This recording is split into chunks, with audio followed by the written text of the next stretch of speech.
Have you ever had a memory that you play over and over again, only to realize years later that you got the most important part completely wrong? That just a few misunderstood words could change the entire story? Well, this is a story about that. About 12 words that took a full decade to finally understand. And hey, before we dive in, if you enjoy stories like this that really make you think, please go ahead and follow the channel and share this. It really does help this community grow, and it lets me create more of these stories for you. All right, let's get into it. So, let me tell you about a man named Mateo and a woman named Elena. Their story is all about a goodbye that, well, it wasn't really a goodbye at all. It's about a 10-year journey to figure out the truth, a truth that was hiding in plain sight, right inside a handful of Spanish verbs. Okay, so I want you to picture this. We're going back 10 years. Imagine roads drenched in sunlight, old paper maps with little drawings in the margins, and this incredible bond between two people built in those quiet moments between adventures, a time when forever just felt real, like a simple fact of life. This is how Mateo remembered them. Fuimos curiosos viajeros. We were curious travelers. And that first word, fuimos, it comes from the verb ser, which is all about identity.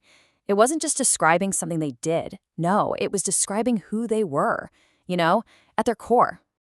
But here's where it gets interesting. That exact same word, fuimos, also means we went, from the verb ir. One of Mateo's clearest memories was this incredible music festival in Madrid. Fuimos al concierto. We went to the concert. So in one single word, they were and they went. Their very being was also their action. It was all intertwined. He remembered the little things too. He'd think, tuve un mapa. I had a map. Just a simple statement. But the memory that actually mattered, the one that held all the warmth, was different. Tuvimos un lenguaje secreto. We had a secret language. See the difference? That verb, tener, it created two totally separate pasts, the things he had on his own and the magic they shared together. On their last night together, under this incredible sky full of stars, he made her a promise. Hice una promesa. I made a promise.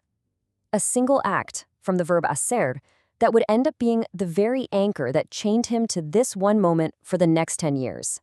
And this is where the real mystery starts. They're at a train station. It's loud, chaotic.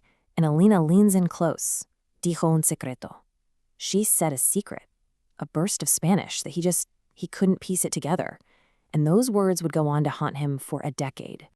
The only words that came through with perfect, painful clarity were the last ones. Dijimos adios. We said goodbye. A shared act that just felt so final. And then the train pulled away. For 10 years, that was the end of the story. A full stop at the end of a chapter he never even got to understand. Now just try to imagine a decade passing by like that. 10 whole years.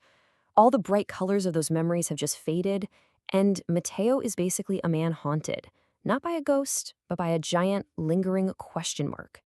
Everything they were, everything they had, it's all been boiled down to one single object. Tengo solo as the photo. I have only this photo. The verb tener in the present. Think about that for a second. Everything he once had with her is now just what he has of her. And where is he exactly? Estoy aquí. I am here. But using the verb estar, this here isn't just a place on a map. It's a state of being. He's here, yeah, but his heart, his mind, it's still standing in that train station 10 years ago. And this is the verb that pretty much defined his whole life for 10 years. Quiero entender. I want to understand. This wasn't just some casual wish. It was a deep, painful ache. A need that would finally push him to stop just remembering and to start searching for an answer. So one evening, he's just leafing through an old book of poetry that belonged to her. And as he does, a small, folded piece of paper slips out and flutters to the floor. It's her handwriting. And when he opens it, he realizes this isn't a memory from the past. It's a map to the future. The note was literally a path made of verbs, all in a future tense. Iré, I will go. Tendré, I will have. And seré, I will be. It was a puzzle, an invitation. It was her way of saying the story wasn't over. He just had to follow the grammar. And just like that, for the first time in a decade, he feels a genuine flicker of hope.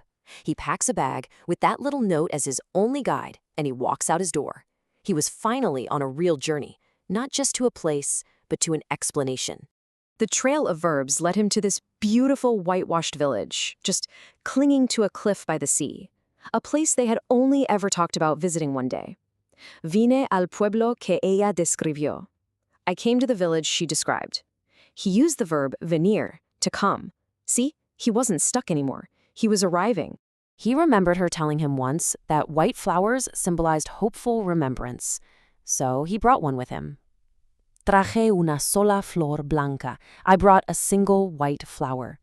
It was a little act of faith, using the verb traer to bring something with you. In that village, he finds an old woman who actually recognizes Elena from his faded photograph. And as she begins to speak, the entire mystery of the last 10 years finally starts to unravel. The old woman's story just washed over him. She told him that right before Elena left, her family tuvo un problema. They had a problem, and not a small one. A sudden, massive debt to some very dangerous people. Her goodbye at the station, it wasn't her leaving him. It was her protecting him. And suddenly, like a lightning bolt, those mumbled words from the train station finally clicked into place. The secret he could never solve. Quiso mantenerme a salvo. She wanted to keep me safe. The past tense of querer, to want. Her desire wasn't to run away from him, it was to build a wall around him. The old woman then led him to a small cemetery, one that overlooked the vast ocean. And the truth? Well, it was heavier than he ever could have imagined. But along with the weight came a strange kind of peace, a new purpose. Standing there with the sound of the waves crashing below, he made a new kind of promise. His future, which had been a blank page for so long, was now clear. It was written in 3 verbs. Pondré, I will put this flower here for you. Haré, I will make a new promise. Not to wait, but to always remember the truth. And finally, seré, I will be the keeper of your story. And in that moment, he finally got it. All those verb tenses, the conjugations, they weren't just grammar rules in a textbook. They were the building blocks of a life. The past he totally misunderstood, the present he barely survived, and the future he would now build, in her honor. It really makes you wonder, doesn't it? What kind of stories are hidden in the words that we use every single day? What truths are we missing, just waiting for us to understand them? If this story moved you or made you think, please share it with someone who you think needs to hear it. And make sure to follow for more stories like this that try to unpack the world around us.